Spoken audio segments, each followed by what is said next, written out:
a Chief Justice, they like using those words, will go and rape a lady. Is that not a moral matter?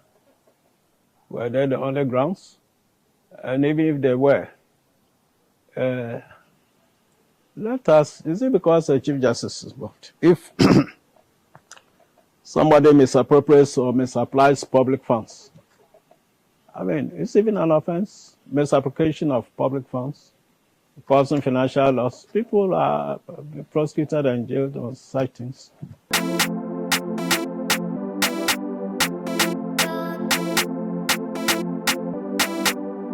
His Lordship Justice William Atuguba is one of the longest-serving judges the country has had.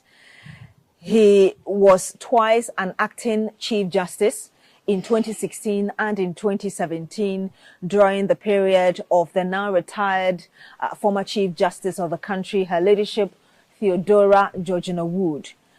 He was also the president of the 9-member panel that oversaw the country's first election petition in 2013, and since then has been given his views on how the country should go in terms of the judiciary and the justice system. We're privileged to have a conversation with him today. And hello, sir. Thank you so much for agreeing to have this conversation with us. Thank you.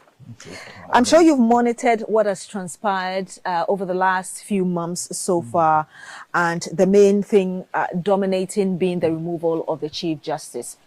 We'll go into the politics of it. But first of all, would you say that the president lawfully removed the former Chief Justice, Gertrude Abesaba-Tokonu, according to Article 146? Oh, yes. That was the procedure followed. That was the procedure followed to effect her removal, or ending, culminating in her removal. So it was followed, yes. So you think the right thing was done? Oh, yes. But people are contesting the stated misbehavior which was used in that letter given by the president. And I'll just read that to you because Article 146, when you go to clause 1, it says a justice of the Superior Court or a chairman of the regional tribunal shall not be removed from office except for stated misbehavior or incompetence, or on ground of inability to perform the function of his office arising from infirmity of the body or mind. In this case, the committee that looked into the petitions that were brought before them, or before it, and the members said that they recommended her removal because of stated misbehavior. But that wasn't defined in this article. So how do you define stated misbehavior? When you look at the context of the provision, stated, I mean, specified, or diagnosed something. I mean,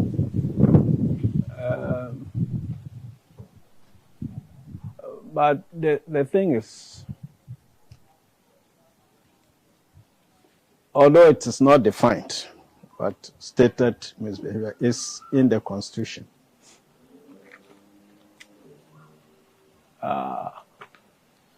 It's not the first time Article 146 has been affected. There were 2 instances. One lady was chairperson of Shrach.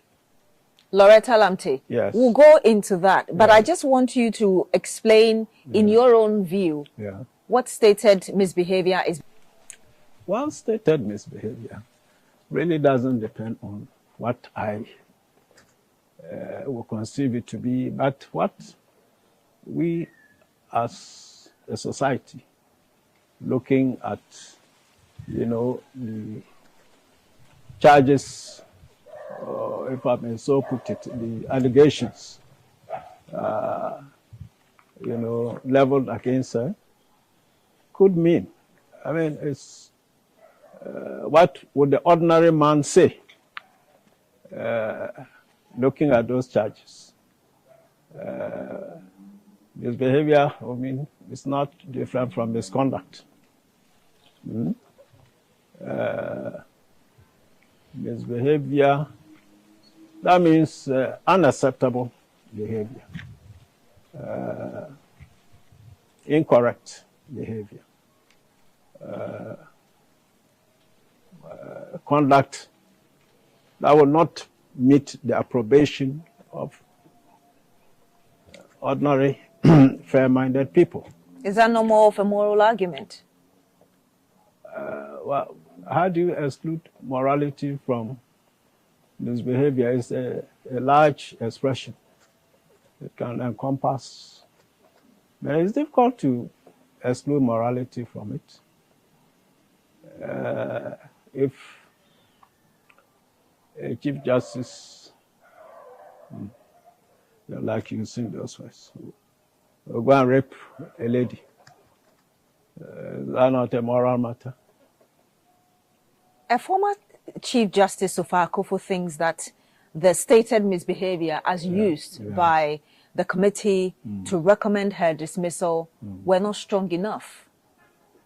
Well, I have to know the grounds first. I have not seen the grounds. So there been concerns about her going on trips and paying her family members per diem and spending state resources when she wasn't supposed to or she wasn't entitled to. And so based on the petitions that were presented to the committee, they felt that those were strong enough to cause or recommend her dismissal, but the former Chief Justice doesn't think so.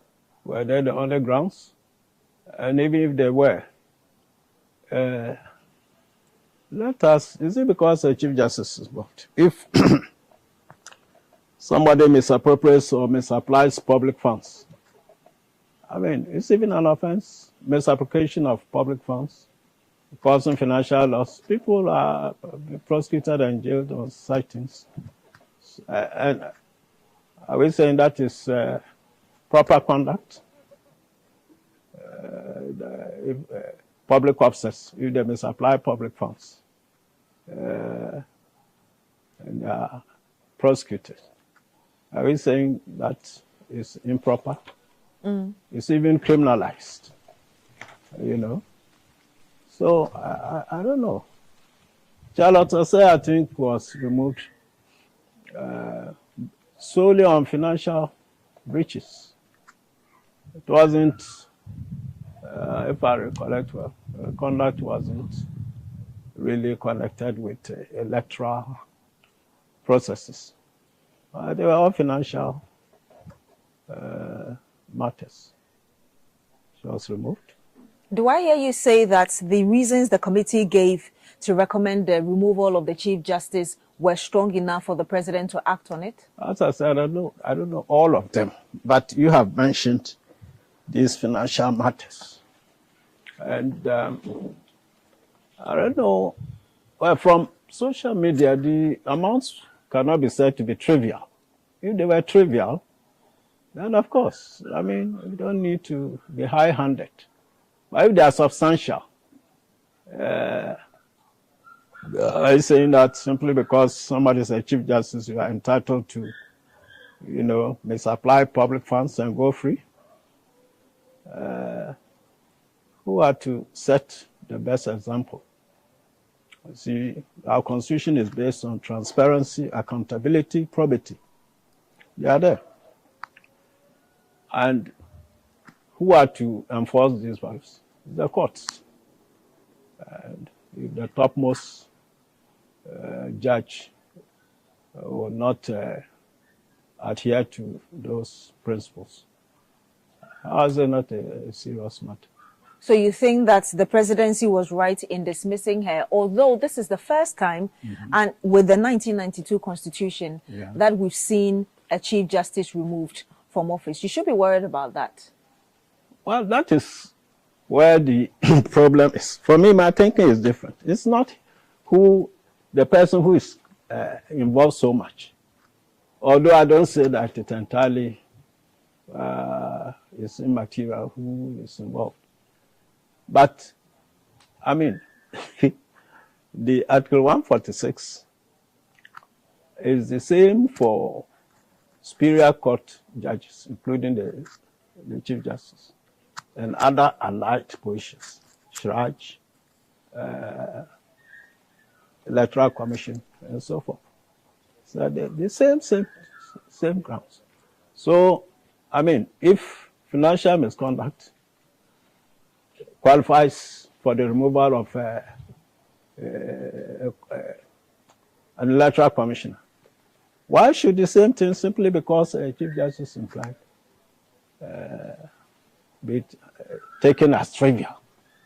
I don't get it. I heard you say that the fact that she's a Chief Justice doesn't mean that if she's done something wrong, she should be let to go off the hook.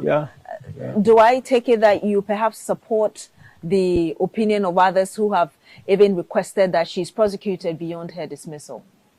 Oh, well, I'm not,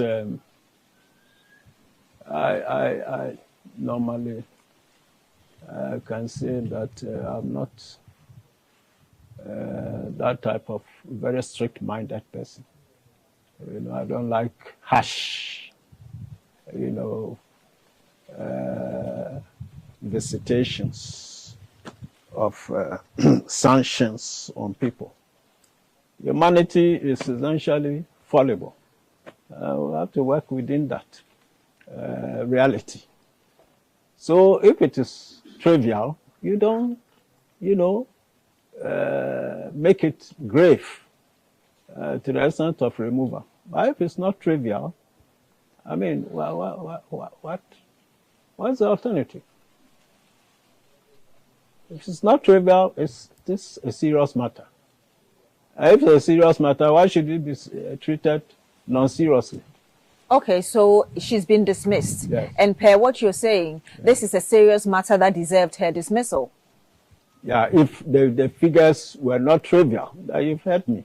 Yes. Yes. You're basing it on the figures and saying that if it is that huge amount of money involved, then perhaps the dismissal is in the right direction. And you see, it's not even just the figures.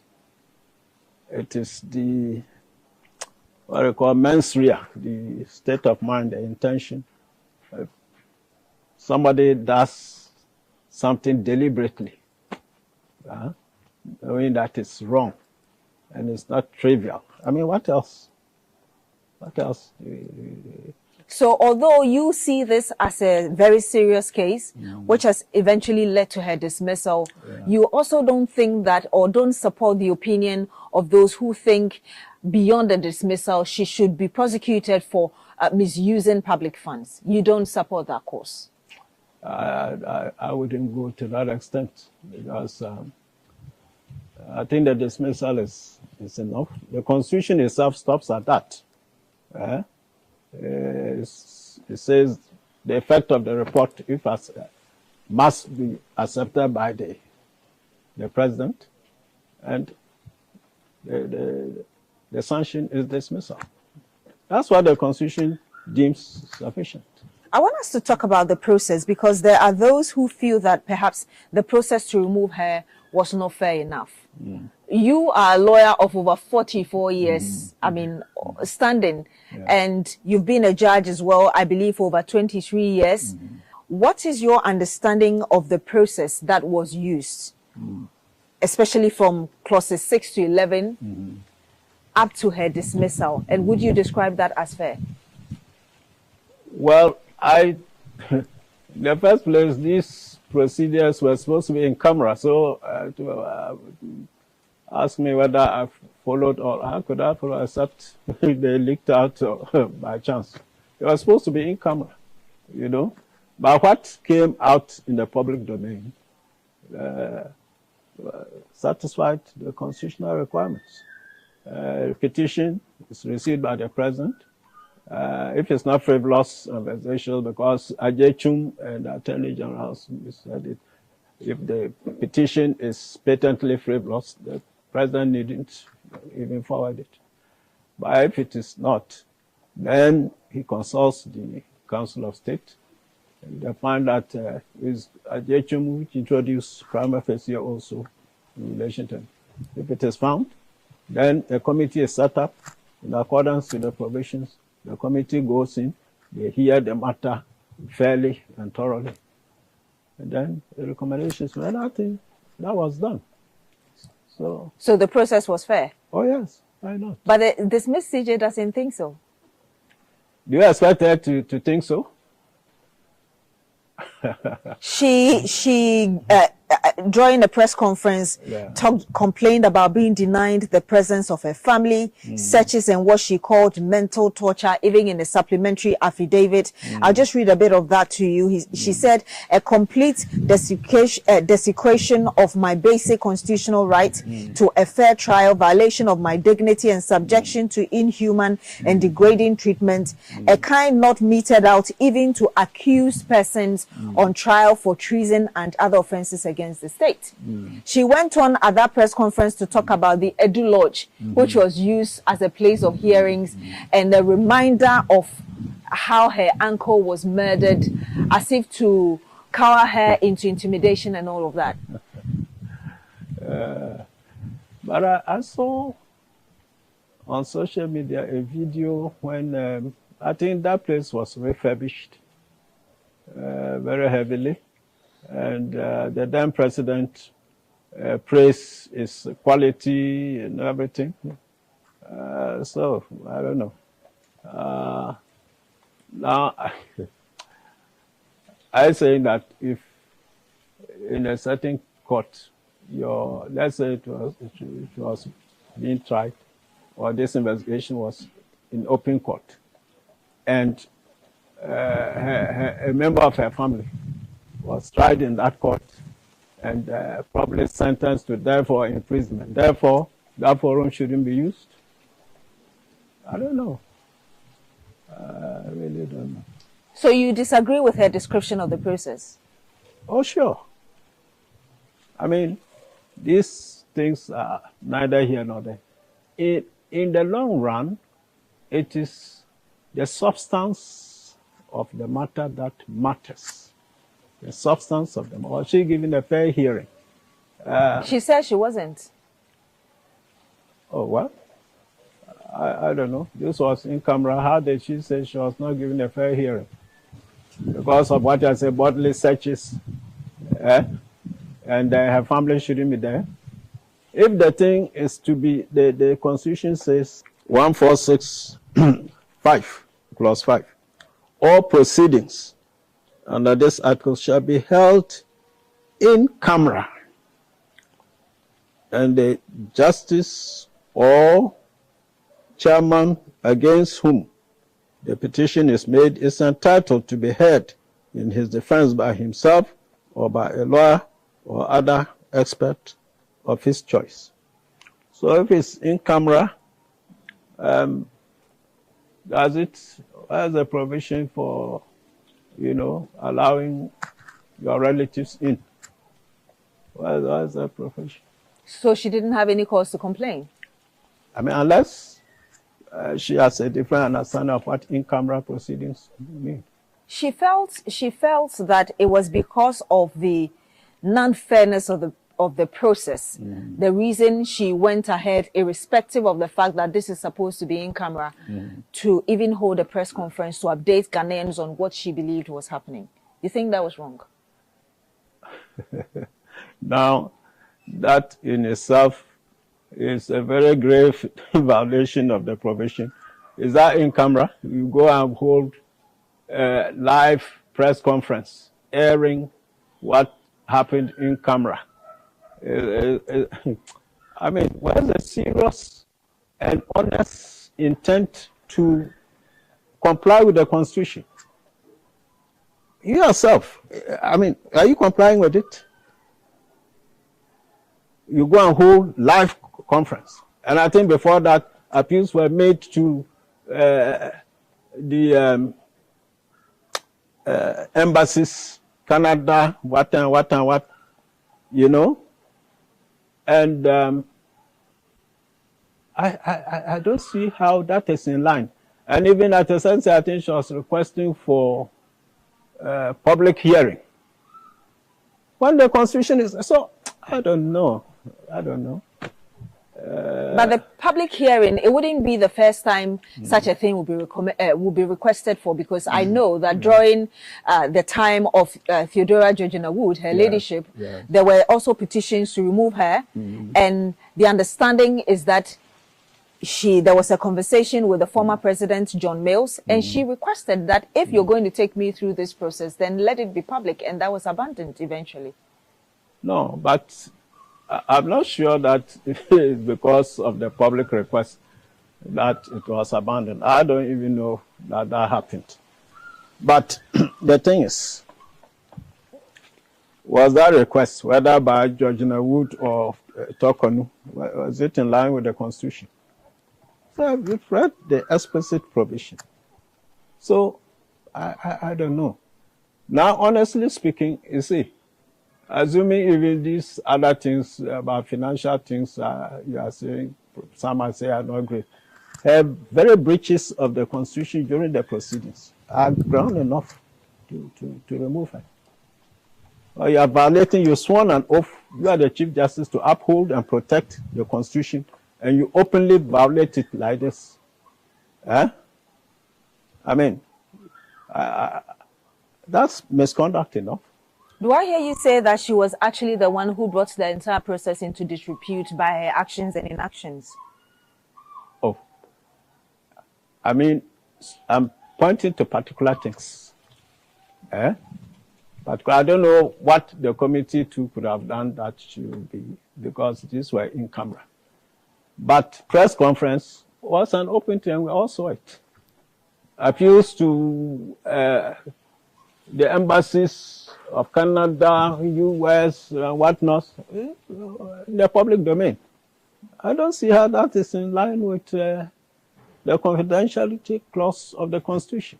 You say that the process was fair, but I want to read to you the page 3 of that presidential seal that was released. Yes. And it says that, now therefore, know ye all men, that I, John Dramani Mahama, President of the Republic of Ghana, in pursuance of the said Article 1469, do hereby remove the said Chief Justice, Justice Gertrude Araba Isabasaki Tokonu, from the office of Chief Justice and Justice of the Supreme Court with effect from the date thereof. You say the process was fair. Is it fair to remove somebody who is being investigated as Chief Justice, not just as Chief Justice, but also as a judge of the or a Justice of the Supreme Court? The moment you become Chief Justice, you don't hold two offices, one as Chief Justice and one as Justice of the Supreme Court. Let me read the composition of the Supreme Court to you. 128, clause 1. The Supreme Court shall consist of the Chief Justice and not less than 9 other justices of the Supreme Court. So, I mean, from this provision, it means that the Chief Justice is considered as a Justice of the Supreme Court. In her right as Chief Justice. The others two are Justices of the Supreme Court. So let's go by common sense. I mean, are we saying that the time she was Chief Justice, if somebody wanted to know the number of justices on the Supreme Court, you say, oh, there are 14 because you have the Chief Justice who is 1, and 2, the Chief Justice in her capacity as Justice of the Supreme Court, those are 2 people. I mean, doesn't make common sense. And from the provision, I mean, she is a Justice of the Supreme Court in her capacity as Chief Justice. So the point you're trying to make is that there is nothing unfair about removing her as a Chief Justice at the same time as a judge, because it's the same person. Once she is removed as Chief Justice, that's all. She's not holding a split position. She's not a split personality. As per the provision I've read to you, the Supreme Court shall consist of the Chief Justice and 9 other justices. So she's a Chief Justice. She's a Justice of the Supreme Court in her right, in her position as Chief Justice. and then 9 others. So, I mean, once you are removed as Chief Justice, that is it. Does it mean that all her records as a judge have been wiped with this dismissal? Well, what is the effect of any ordinary dismissal in the public service? When you are dismissed, it is that you are not entitled to, your retiring benefits. That is what it is. It has nothing to do with, it doesn't mean that if you perform well at a certain time, it goes off. You are not being removed on the basis of your past, your previous conduct, but the current one. So, I mean, if, let's take a very small example, parliamentary or presidential elections. Are you saying that when an MP loses elections or a president loses, it means everything he did was bad? But if you lose, the effect is that you've lost that position. That is it. There are those who feel that Article 146 in itself perhaps has an issue and needs to be looked at. And those people who share such opinion include the former CJ as well, Sofa Akufu, who even cited the Ejechum case as an example and felt that this whole process that we've taken the current CJ or the dismissed CJ through was very unnecessary, and Article 146 is the problem. Well, I've been seeing reasons, I mean, the grounds for particularizing the imperfection or the the defects of Article 146. If I know grounds. Now, but the interesting thing is, if you look at 146, it's even better than the appointing process. The appointing process is even more political than the removal process. More political. In the case of the Chief Justice, you are nominated by the President, then in consultation with the Council of State, and approval by Parliament. Judicial Council is out of the way. And are we saying that that is a non-political process of appointment?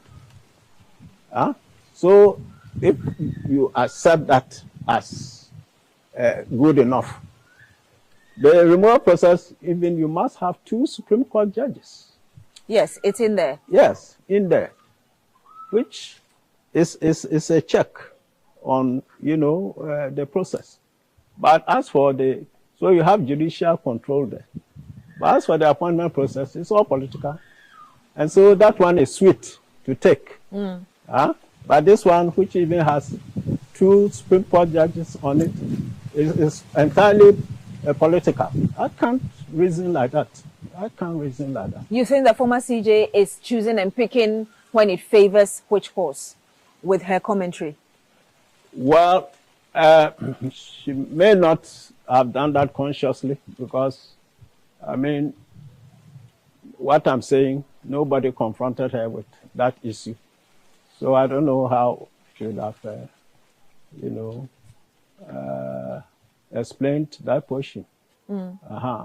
So, but what I'm saying is that, let us, because this 146 is the same for all Superior Court judges, from High Court to Court of Appeal to Supreme Court. And then Shiraj. Loretta Lamte. Yeah. And then Charlotte Osei. Yes. It's the same thing. It's the same thing. And even in their case, the serious defect there is that any Superior Court judge can sit on the case, not necessarily Supreme Court or Court of Appeal. So, my Lord, if you're saying, and indeed people do know that this process was used to remove justices of the court, I mean, even following the Anas expose, the dairy issue, that's right. And you've just mentioned the Charlotte and others. So these are known. You think people are having more of political and emotional arguments rather than sticking to the Constitution?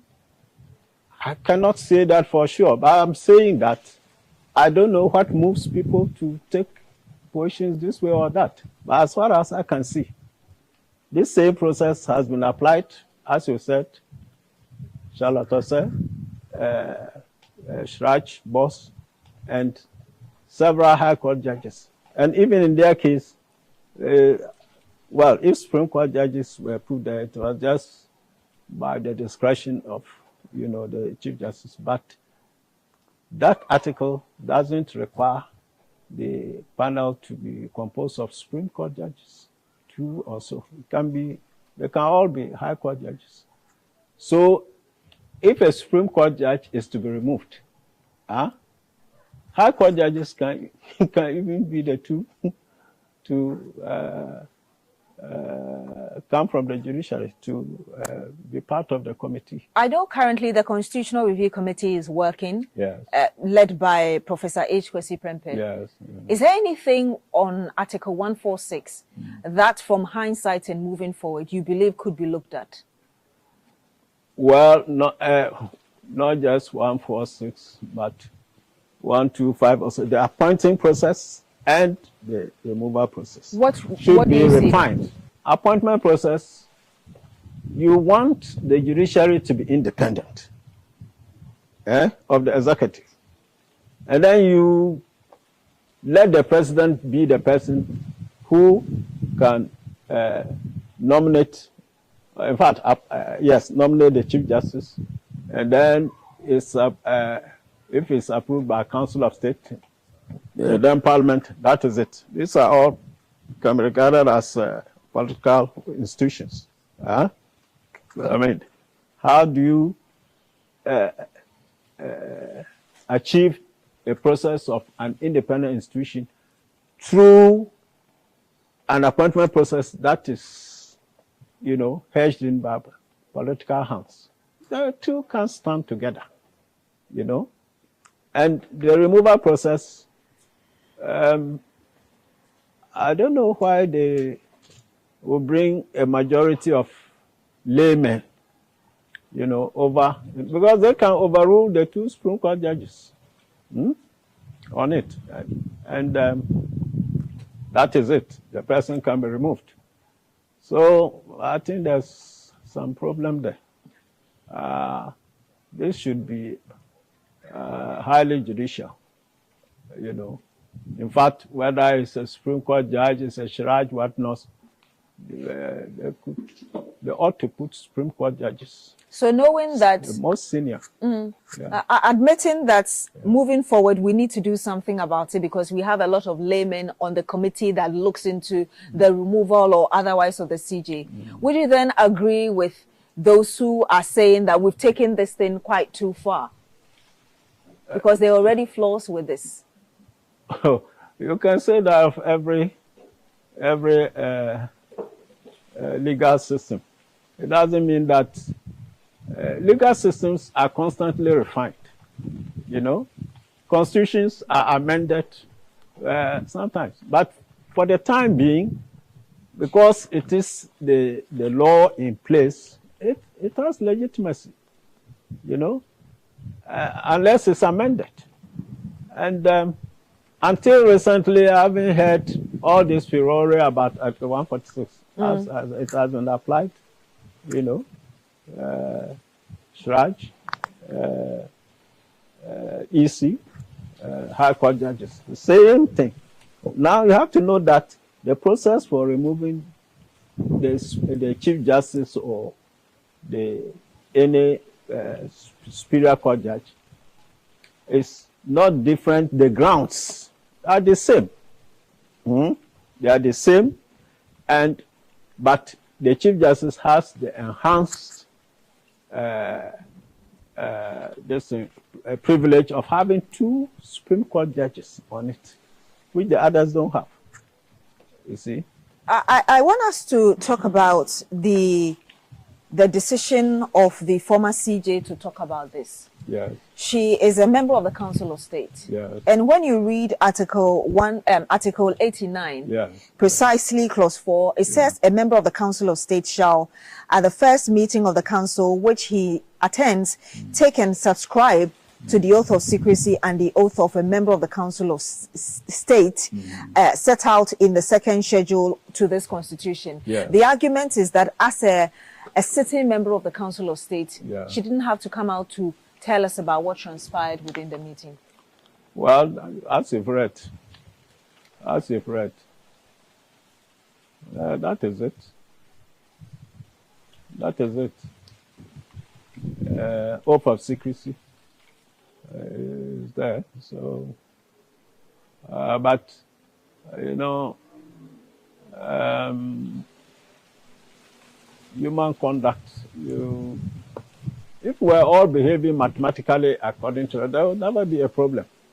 You see, so sometimes these things can happen. So you look at it's unfortunate it happened that way. But what happened that way? I mean that she came out, if she revealed whatever happened contrary to Article 8. Well, she revealed her disgust about the entire process and felt that it was very unnecessary and that the charges against the dismissed CJ were not strong enough. It's certainly a breach of this article. But in these things, don't let us pick and choose. After all, I've read social media, the kind of people, some of the people who appeared before the committee were revealed. And even, I think, some of their testimonies were also revealed. But we don't know who revealed them. This time around, a member of the Council of State came out willingly to speak about it. Yeah, but we should be interested also in how those other things leaked out. I mean, if nobody from that circuit leaked anything, it can't come to the public domain. So it's also a breach, no matter who is concerned. Is it fair for people to call for her resignation from the Council of State because she breached Article 89? Then there should be parity of treatment. Whoever also leaked the committee proceedings, one way or the other, should also not go free. And even this can apply to the Chief Justice because she went and held press conference, revealed all kinds of things. You see, these things, it's unfortunate that in this particular process, almost everybody, both sides have breached into the provisions. So we don't have to pick and choose. You just have to, the next time you restate the principles to all involved and say they should be observed. But in this, everything is, flowing is the evidence given at the committee, which is in the public domain. It's not all revealed by Sophia Kofu. And how do we improve justice delivery in Ghana? People think that the wheels of justice are grinding too slowly, and is the reason some people tend to lose trust in the system. Well, too slowly depends on which level. We have different levels of the judiciary. You have district court, you have circuit court, you have high court, you have court of appeal, you have Supreme Court. At which levels are the wheels grinding slowly?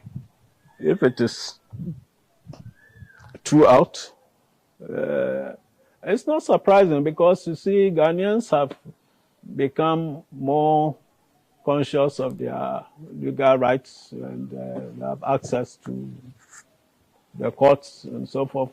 The population has increased severally, and you can't prevent people from going to court. So the workload will increase, and that throws into focus the number of judges or magistrates that are available to deal with these things. The Chief Justice's lawyers tell us that they are going to challenge her removal in court. Yes. What reliefs are available for her? I don't know the grounds she's presenting. The release will be based on her grounds. But, of course, if she's aggrieved about the dismissal or the removal, as is removal, of course, one of the lists would be to have the removal disapproved, disallowed, overturned. And if the court goes through and sees that the removal is not justified in terms of 146, they can overturn. It's a right. It's a right. What do you foresee? But you see, the thing is, that right can be commendably exercised or not. And when you situate it in her, reactions to the process, when there's a person who is just stopping at nothing, whatever, press, embassies, all kinds of things. So it looks as if she just feels that she ought not at all to be removed from her position. If that is what is driving her, it's not commendable. If you were advising her, what would you tell her? Yeah, she should, if she feels that she has concrete grounds as a lawyer vis-a-vis the grounds for removal, that is fine.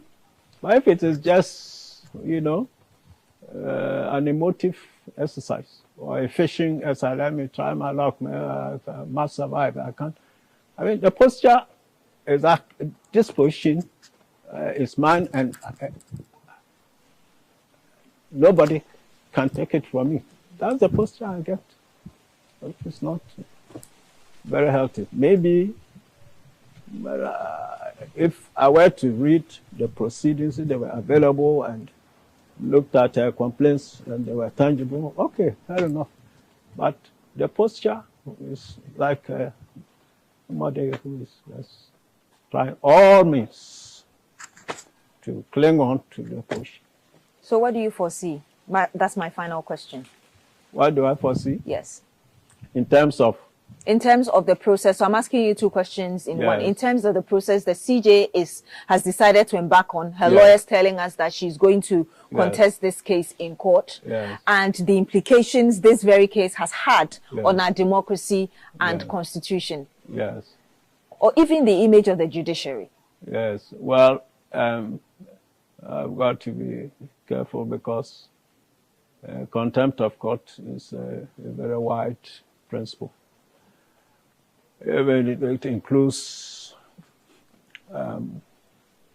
things said that can prejudice proceedings once you know that court proceedings are contemplated, not necessarily even initiated. It's as wide as that. But what I will say is that from what I have seen, the process seems to be complied with. And unless there's evidence to show serious breaches of it, I don't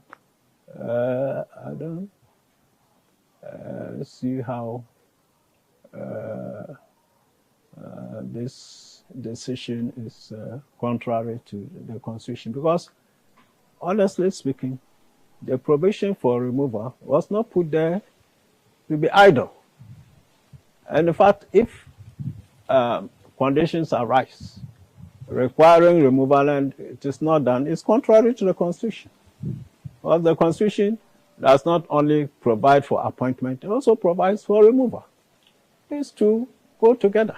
So the implications on the judiciary and our democracy, which is the other part of the question I asked. Unhealthy removal, if it is seen that the removal is just not warranted, is high-handed or improper, of course, it will not have a good effect. But if the grounds are sound, it's very praiseworthy. We should commend the president for, and even the petitioners for doing it, because they are defending the Constitution.